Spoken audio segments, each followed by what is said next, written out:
The Queen's Jewish Link presents the Jewish Living Podcast, the show that examines the many facets of Orthodox Jewish life. Here's your host, Izzo Zwirin. Machlokas is something ingrained into our society. We fight over issues in our communities, our religion, and God knows our politics. I don't really know what society was like before I was born, but it seems like the advent of social media has enhanced machlokas in today's discourse. So this week I invited on someone who spends much of his time trying to break down machlokas and promote Shalom. Hi, my name is Rabbi Daniel Cohen, the Senior Rabbi Congregation Agudath Shalom in Stamford, Connecticut, and author of What Will They Say About You When You're Gone? Creating a Life of Legacy. Rabbi Cohen and I will discuss the various areas where he has helped bridge divides, whether it be in shul, his community, or even interfaith. All right, Rabbi Cohen, thank you so much for joining me this week. I'm going to be full disclosure about this right up front. Rabbi Cohen here is my brother's father-in-law. We've known each other for now about a year and a half or so, but I'm very excited to have him on the show. Aside from my wife, you are the closest, I guess, quote unquote, relative that I've had on the show, and I welcome you into the world of the Jewish Living Podcast.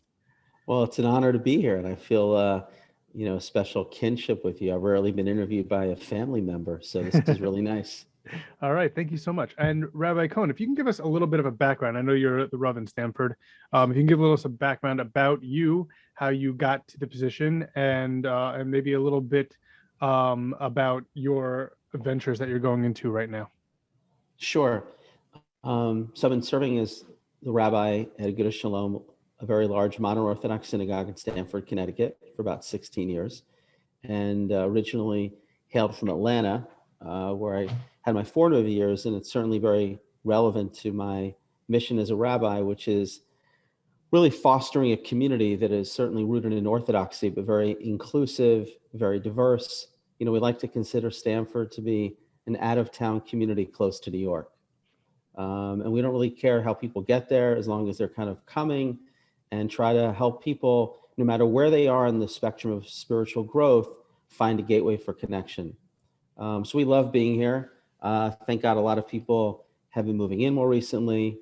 And it's just a wonderful opportunity to really try to create what I think is a little bit of a minority these days, which is a very heterogeneous Orthodox synagogue, not looking to create a synagogue in anybody's image, but in God's image. And that means welcoming everybody of all backgrounds. And I spend a lot of my time not only trying to nurture that diversity, which, by the way, I have to give really wonderful credit to the rabbi who was here for about 50 years, Rabbi Joseph Ehrenkrantz. He came in 1947.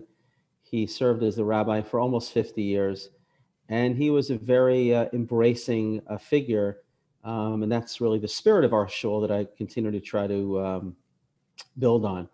Most importantly, also, thank God, a father of 6 daughters, one of whom was married to your brother. That's right.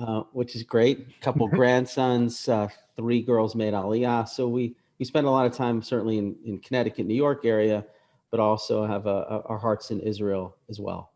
Phenomenal. And that introduction to your shul is a great way to transition into what our topic is this week, and that is how to make peace. So if you're bringing a lot of different groups together, or perceived groups together, into your shul, I want to explore a little bit of how you apply that, maybe not just within your shul, but within the greater community. And the reason that I thought of you for this particular episode was when you made, I guess in Connecticut, it was local news. If you didn't live in Stamford, then maybe you haven't heard about this, but you guys had a little bit of a local election for mayor, where you were heavily involved with, I guess, crafting how the campaigns were to go. And for those sports fans out there, one of the candidates was former Mets manager Bobby Valentine, who I believe was not wearing his fake mustache during this at any point. But if you could talk a little bit about what you were able to accomplish with the 2 candidates. This, I would say, goes with the overall spirit of at least the way I see my rabbinate, and also those who, I think about Rabbi Riskin, he should live and be well. He once said, "My job is not to be an Orthodox rabbi, but a rabbi to the Jewish people and beyond. And when Hashem speaks to Abraham, he says that the role of the Jewish people is v'nivrachu b'cha kol mishpachot hadamah, that all the families of the earth should be blessed through us. So my role is really to take the timeless principles of Judaism and help reveal light wherever it is, both in the Jewish world and in the non-Jewish world. So I happen to be close with both individuals that were running for mayor, both the Democratic and Republican candidate. Carolyn Simmons served in the state house, and she's a good friend and really a good heart. And Bobby Valentine is somebody that I've grown close to because I used to play for the New York Mets many years ago. Just kidding. Anyway, I got to know him. You know, he's a man about town, and you know we've chatted, and I know them both to be good people. So I think, as everybody, we've all been frustrated by the divisiveness in politics, the polarization, the inability for people to move outside of their own ideological point of view to appreciate the view of another. And we're living in a very, again, black and white world. And unfortunately, that leads to not only disagreements, but demonization of people. So when Caroline Simmons won the primary, she was running actually against the incumbent mayor. The next day on the front page of the Stamford Advocate, I saw a nice smiley picture of her. And one of her delegates was maligning the character of Bobby Valentine. And I said, this is ridiculous. That's not the kind of person who she is. And that's not the kind of person that Bobby Valentine is, to be the recipient of that sort of negativity. So I decided, rather than just stay on the sidelines, I would try to craft a principles for leading a positive campaign. It was right around Sukkot time, and I reached out to both candidates and explained to them my vision and my dream that maybe moving forward, and it took a while to get there because a lot of them would say, and they did, like, it's too late, it's already out of the bag, you know, there's no way really to control it, to say, look, let's try to embrace these principles moving forward. It's good for you, it's good for the city of Stamford. So over the course of the few weeks, you know, I was able to get both of them to sign the document. Unfortunately, though, I would say, even though their heart might have been in it, it's very difficult to ensure that those who represent them also embrace those values. And it becomes very complicated as far as the different people that are proxies for them. So I think that it was a good faith effort. People appreciated the fact that I tried, but it was also in the middle of a campaign and difficult really to monitor. But I don't believe that it was something that was not worthwhile as an effort, as potentially something at the beginning of a campaign. Because again, I only did it in the middle of a campaign, but really moving forward is maybe something for campaigns all across the country to embrace in the future as well. And it's more of a Scouts honor type thing. It's not like, oh, we're putting in place like punishments in case you don't do this. Right. So they asked me about that. Like, how are you going to hold people accountable? I said, look, my role is not to be the referee. I'm here to help people aspire to becoming the best version of themselves. And people took it with that spirit as well. I remember back in the 2020 presidential race, which was not a very nice race, let's put it that way. There was I believe it was either Nevada or Arizona, where there were two gubernatorial candidates that basically ran a campaign ad together on the same screen. And they said, I'm this guy and I'm this guy, and we are opposing on these issues, but we're not going to oppose each other as people, because we both agree that each other are nice people, and we're not going to do that. We're going to try to run a positive campaign. And that reminded me of what you tried to do in Stamford. And do I know that I didn't follow that case? I don't live in whatever state that was. I don't even know which state it was at this point.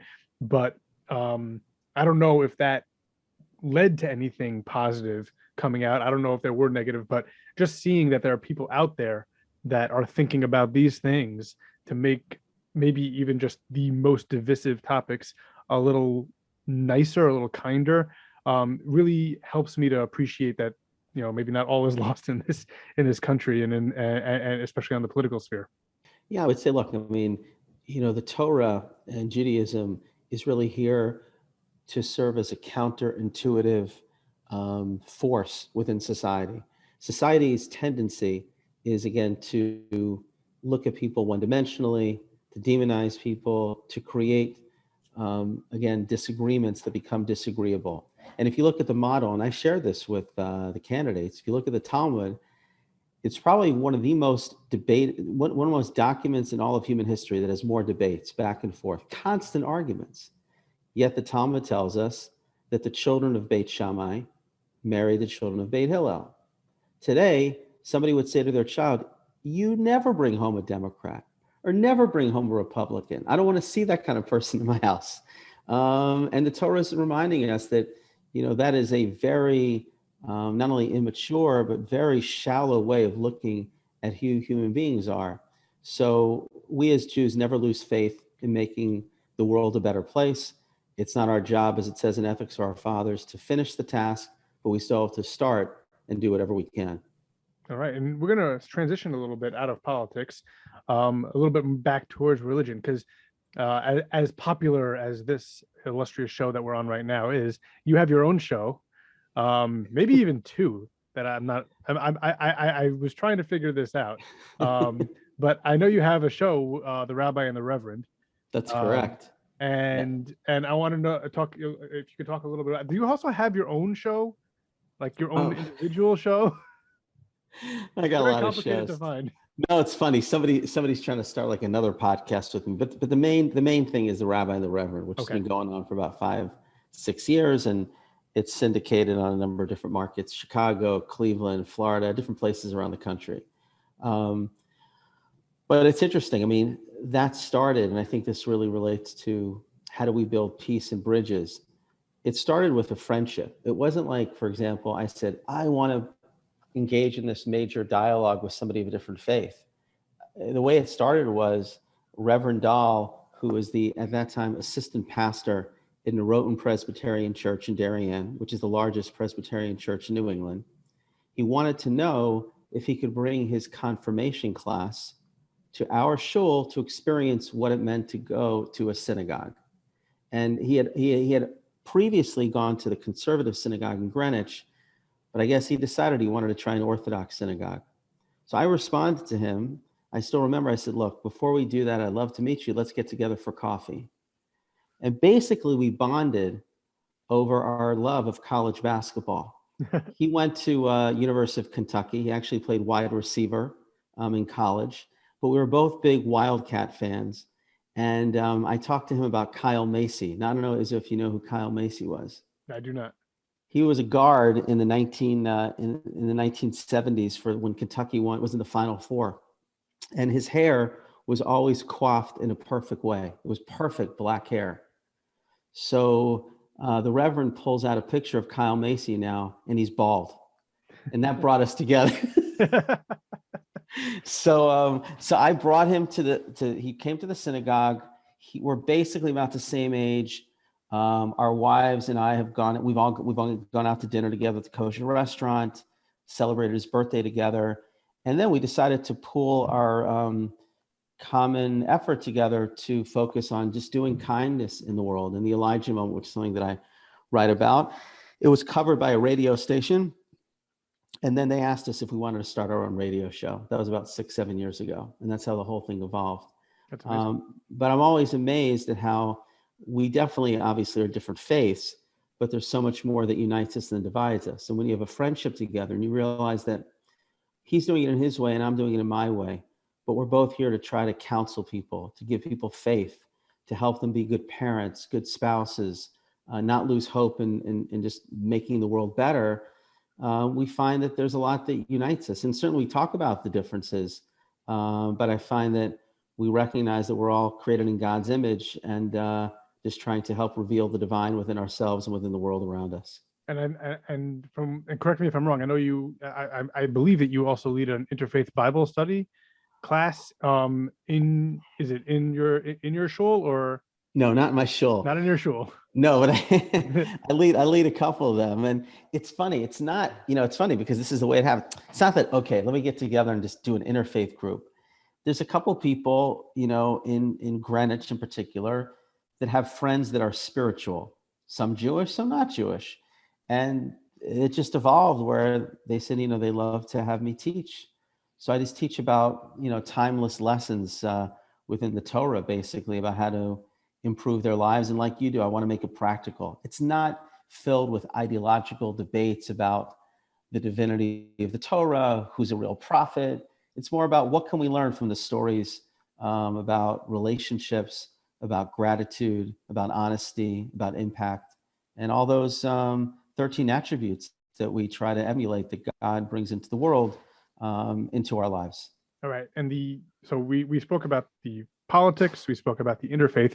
Now, the last piece of this for you is going to, in my mind, is going to be you as a Rav of a shul, where I'm sure that you have to deal with interpersonal relationships, issues that your congregants might have, communal issues. So I want to get a little bit of a sense of how you approach giving advice to your congregants, to your friends, to your family on how to overcome some of the natural machlokas that might exist within day-to-day life.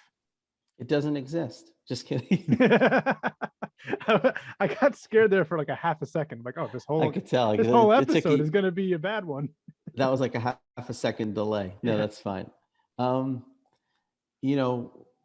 think intellectually, a lot of people recognize that the Talmud, the Mishnah, guides us to see the positive in people. It says that, right, Danat kol ha'adam l'kav zchut, judge everyone favorably. And one of the Mefarshim points out, it says kol ha'adam, which means there's always going to be something about somebody that I don't like, but don't look at that only that one thing. A tendency in life is like, right, the missing tile syndrome.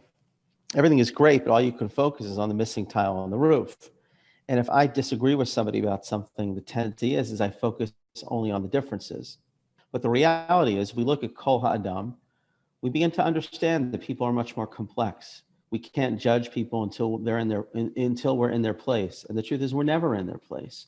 So I would say that one of the most important strategies to cultivate peace among a diverse constituency is, again, bringing people together socially, creating friendships, helping people really begin to understand a little bit that people are just not, one-note people, one-dimensional people. And it gets tougher, by the way, as synagogues grow and as there are varying demographics, people begin to look at people in groups, and that's very anti-Jewish. Everybody is a soul in and of themselves. And we, for example, in our shul have intergenerational Shabbat dinners together. We call them rookies and vets, where we bring people together that maybe only been there 5 years and people that have been there for 25 years just to share Shabbat together. Find ways for them to focus on doing good within the community. And I would say, as a rabbi, and this also takes a lot of time, but that's really what being a rabbi is all about, and being a human being is, people really don't care how much you know. They want to know how much you care. And that was a line from my mentor, Rabbi Stephen Dworkin, a blessed memory. And if we build a community that is rooted in chesed and kindness and warmth and hospitality and friendship, non-judgmental. That's, by the way, a word that you hear a lot in Stamford. I love it because it's non-judgmental. I don't really care what your own personal observance is. I know you're on your own growth path. Then that cultivates a community of acceptance, warmth, and inclusion. And even though I may disagree with you about certain things, that's not a reason for me to dismiss you.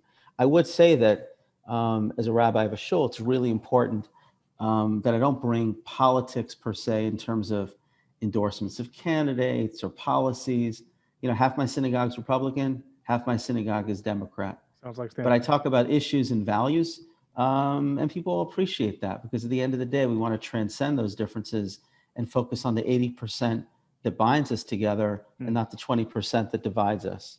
So that is a phenomenal way of looking at it from a communal perspective. I want to get a little bit of differentiated situations. So from a communal perspective, yes, I especially like the idea of people want to know not necessarily how much you know, but how much you care. I want to give you a couple of other areas where people. Sure. So we're recording this right before Thanksgiving, so there's going to be we're unfortunately not going to be able to release it before Thanksgiving, but there's other holidays coming up in the future. So people get together with family. There's going to be a lot of time spent together. There's potentially area for whenever a family gets together that they haven't seen for a while, a lot of, love and affection, but there's also areas where you can get into, let's say, rousing conversation that could lead to other things. I don't think there's anybody's family who's immune to these types of arguments. What can people do to not necessarily avoid the confrontations, but maybe have them in a way that doesn't leave people with a bad taste in their mouth when they leave? I do think that it's challenging to even move into the area of having a political conversation these days that doesn't get all heated. I mean, especially when it comes to family members that aren't together a lot. So we have no idea where people are at. So all of a sudden at your Thanksgiving dinner or wherever it is, you start engaging in, what do you think of this politician's policies? In the end of the day, you're not going to solve the policies. You're not going to end up agreeing on it. So I actually do think that it's important to create sacred space at family get-togethers. If you think it might lead to potentially, divisiveness and not necessarily just a debate about ideologies, then it is probably important just to not even bring it up at that point in time. So I do think boundaries are important. I do think, though, that it's also possible, and I think to use the time together, the easy thing to do many times is to take a family get together and just start talking about the news and the politics and divisive things. And we try to do this at our Shabbat table sometimes, which is before you come to your Thanksgiving table or your Hanukkah party, maybe think about what are the topics that you do want to talk about so that you can actually put it out there like an interesting ethical dilemma. Or we at one of our Shabbos tables, to try to get people to know each other, and just say, look, share with me a powerful memory when you were in Israel, period. Just something that's uplifting and gets people to know each other a little more, as opposed to the least common denominator, which is, what did you binge watch on TV? What did CNN or Fox say? That doesn't necessarily move the relationships forward. All it does is create more potential conflict. That's right. Well, I'll also point out that in this politically charged environment that we live in, like, often the major arguments might around family gatherings focus around politics, but there's other areas that, even in the concepts that you were talking about, might elicit some of these other areas where families might fight. There's money involved. There's, I don't like the way you're treating this person. There's those types of, I'm going to call them benign arguments, because they don't really affect anybody outside of your individual family circle. But they're still there. And those are the topics that, yeah, you can get into fights about politics, but if you get into fights about something that really affects the fabric of the family, the fabric of the cohesiveness of the family, those might have a bigger chance to explode. Right. So I think that, again, it comes back down to the depth of the relationship and the appreciation of, each individual within the family. I was talking to somebody about this recently who is having an issue with somebody that they're working with. And I said, 8 out of your 10 communications with this person must be positive. And then the 2 that are negative will kind of be mitigated a little bit. But if the only time you're communicating with that person is because you have something to complain about or you don't like, don't even bring it up. You're never going to win. So I would use that as a guideline for the family. Like, we can talk about things that are challenging, but just make sure that 9 out of 10 are positive. And if you haven't done the first 9, then don't talk about the other one. All right. So that's family. Now let's go break that down to even the smaller relationship, and that's spousal. I don't want to get into a huge conversation about it. We've done like man, wife, husband, wife, male, female relationships on the show before. But if you can give me maybe a 1 or 2 points that you might have an advice for married couples out there in order to either avoid tremendous conflict or quell existing conflicts that might persist in a relationship. Wow, you loaded this one up.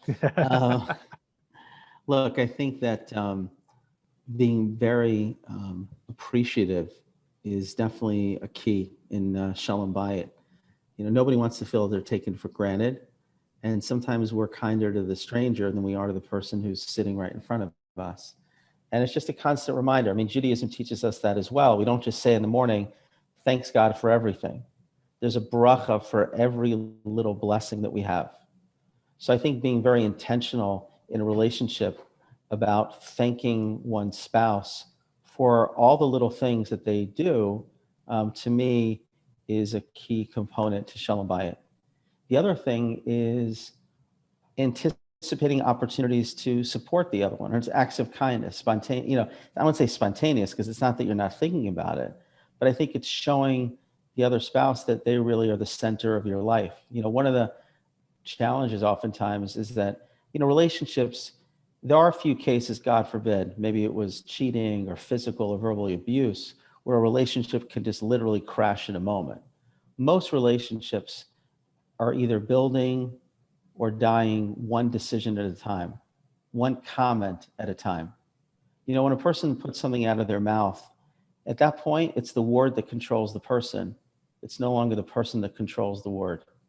And many times if a person, God forbid, gets angry or impatient or says something, it's irreparable. Now, it doesn't mean that it can't be healed, but I do think that being very careful with the words that come out of our mouth, only using words that will build, not that will divide or diminish, recognizing the good that people do, finding ways to anticipate acts of kindness in the marriage, to me are all important ways to increase the shalom. The other thing I would say, and this is a reminder more so I would say to the men, is just, I was talking with a groom today, and the Rambam says, and others, that one of the obligations of a husband towards a wife is giving them time, being a good listener.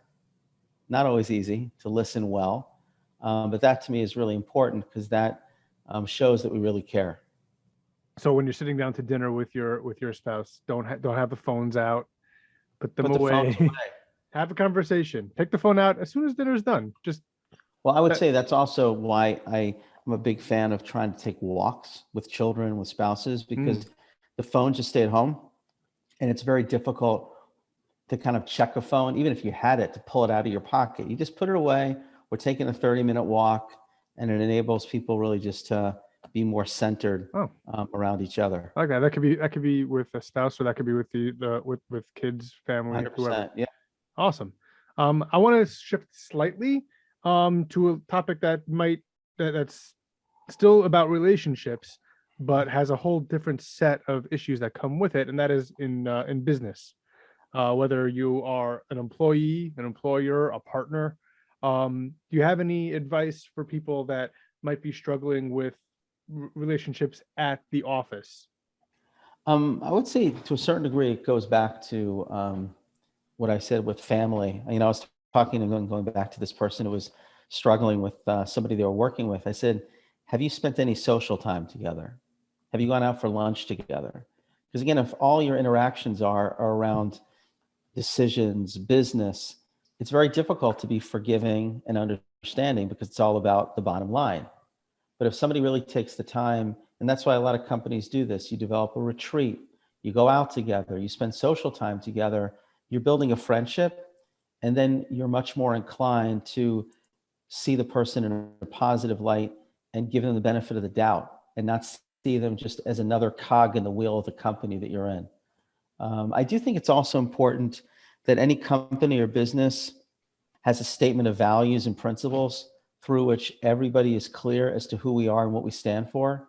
Sometimes when a person has a moral dilemma or decision, unless they have a clear prism through which to make that decision, they end up feeling a lot of pressure to either compromise or make a decision, based on who the highest bidder is. But if everyone in the company is aligned with what the mission is and what the values are, I do think it minimizes conflict, and there's a certain degree of mutual expectation as to what we should be expecting from each other and how we should be treating each other. That's phenomenal. I love that. Before I let you talk about your various ventures that you're dealing with right now, or that you're starting or continuing, Do you have any more advice that we didn't cover? Any other relationships that you might think need to be discussed? I would say one, which you missed. I'm surprised. Oh, no. Making peace with God. Oh, that's, you know what? When I put the concepts together based on interpersonal relationships, and it's hard to have an interpersonal relationship with a non-personal entity. So that's yes, fine. absolutely. I guess what I mean by that is that, I mean, a lot of the Hasidim talk about this, and the mystics, that nobody's perfect, and we all have things in life that we regret. And sometimes that pulls us away, of course, from our relationship with God. And we might think that, we're not necessarily worthy of moving forward or continuing with different mitzvot and getting up when we've fallen down. But having peace with God means recognizing that a few things. The more that we spend regretting things that we did, every moment is a moment wasted to rebuilding the relationship and doing something positive. And that's something that sometimes we all fall prey to, where we're just kind of, I wish I should have shown up to Minyan more. I should have done this. Okay, accept it and now move forward. Because when Hashem gives us life in the morning, he's saying today's a new day. I mean, the Orach Chaim talks about this based upon the writings of Rabbi Isaac Luria, that every day there's something unique for us to accomplish, which we cannot have accomplished yesterday and we can't accomplish tomorrow. So for me on this day right now to think about yesterday, it's too late. And all I'm doing is taking away opportunities to make this day a great day. So I think when we have that mindset, we should realize that it's not only important to believe in God, but to remember that God believes in us. God loves us. He wants us to accomplish something special. And that's a way for us to create a little more shlemut, peace in our relationship with God. That's phenomenal. So like I promised before, let's talk about first of all, let's talk about your book. First of all, let's say the title again. And where can people get it? Okay, so the book is called What Will They Say About You When You're Gone? Creating a Life of Legacy. You can get it on Amazon, of course, or on my website, rabbidanielcohen.com. And the premise, just briefly, behind the book is you're at a funeral, and as you walk out of the funeral, you have a moment when you say to yourself, I hope they speak about me the way they spoke about that person. Regardless of your faith, we feel we want to do more with life. And then usually we're motivated for about 15 minutes until we get a text, an email, and then we go back to life as usual. That hurts so hard. I'm sorry. That hits so hard. So the idea behind the book is I help people identify what is the kind of life that you want to lead. What is the version of your best self? And then I take them on a journey of 7 principles to reverse engineer their lives so they lead the lives now for how they want to be remembered. Phenomenal. And your radio show? Yeah, so the radio show, you can just type in the Rabbi and The Reverend and type in my name or Reverend Greg Dahl. You can listen to the shows there. It's not yet in the New York market, but it's on Sundays in Chicago and Cleveland and Tampa Bay and a host of other markets, and also on podcasts. You can pick that up. And we're also right now, I encourage people during Thanksgiving and beyond, we're starting a campaign. I mentioned before the words Elijah moment, which is one of the principles in the book. The idea behind the Elijah moment is we may not be able to change the world, but each and every one of us can change the world of one person. No encounter is random. And as the Baal Shem Tov said, we may be the Elijah that the world is waiting for. Maybe you're waiting online in a supermarket and somebody needs your help, or you pay for somebody's coffee and pay it forward. I'll give you a story, that I think about a lot. I was in Philadelphia at a train station, and I look like a generous guy, I guess. And the guy says to me, would you mind buying me dinner? So I said to him, how about Dunkin' Donuts? And he said to me, I'd rather have the Cajun food over there. I said, that's fine. So I paid for the Cajun food, and I said to him, what's your name? He said, his name is Sam. And I said, God bless you, Sam. And then he turned to me and said, God has already blessed me. He sent me you. And God doesn't put us in a situation unless there's something positive that we can do with the person that we meet. And these opportunities are endless and infinite. So we in Stamford, and I encourage you wherever you are, Thanksgiving or beyond, are spending the morning going to our local police department, fire department, and EMS, bringing them cards, bringing them cookies, and saying thank you. It's a simple way to lift somebody up. It lifts us up. And we have a Facebook page called the Elijah Moment Facebook page. And we encourage people to get involved in creating these Elijah moments wherever you are and share with them on our Facebook page. So whenever I hear somebody who names a movement or a program after a biblical character, I have to ask the motivations behind that. I'm curious, I'm listening to what an Elijah moment is, and I'm curious if you thought of naming that the Aaron moment, because that seems something more that Rabbi Cohen used to do. I'm curious why you chose Elijah. Why Elijah? Yeah. Well, it's in the book, but I'll tell you anyway. Okay. It's based upon a story with the Baal Shem Tov. First of all, Elijah does show up, and there are a lot of these sightings where you don't know who Elijah is, and he comes into your life, and you may not meet him again, but the story is about a person who goes to the Baal Shem Tov and says, I want to see Eliyahu Hanavi, Elijah the prophet, and the Baal Shem Tov says, there's a widow in the forest, bring her food with her for Shabbos to her and her family, and you'll see Elijah. He goes Friday night, Shabbos day, there's no Elijah. Finally, Sunday morning, he still hasn't seen Elijah. He goes to the Baal Shem Tov, and the Baal Shem Tov says, take food again, go back into the forest, and this week you'll see Elijah the prophet. So he goes deep into the forest. He's within earshot of the home, and he hears a child crying out to the mother, saying, Mommy, where are we going to get food from for this Shabbos? And the mother turns to the child and says, just like Elijah came last week, Elijah is going to come again. And then he realized that he was the Elijah that this woman was waiting for. So it's really based on that story. And, Mark Twain, I love this quote. He said, the two most important days of our lives are the day when we're born and the day when we understand why. And the more that we can align ourselves with creating a little more heaven on earth, even with somebody who's just a stranger and we may never see them again, that's the way that we truly spread Hashem's light in the world. I just read a story today about and Diane shared this with me. It was a Chabad rabbi who was in a subway, and he saw a fellow on the subway without shoes, and he had just bought new sneakers. So he took off his shoes and he just gave them to this fellow on the subway. And that moment, they'll never see each other again, but that'll be unforgettable for the rest of that person's life. Phenomenal. Rabbi Cohen, thank you so much for joining me this week. I'm going to see if I could subscribe to your show so I can get it on my podcast list. And I encourage everybody else to do that. Thank you so much. Well, I appreciate your time, and Hashem should bless the entire mishpacha. Amen. Thank you. That includes yours. That is a very self-fulfilling bracha right there. I know. Regards. Thanks for having me. Thank you very much.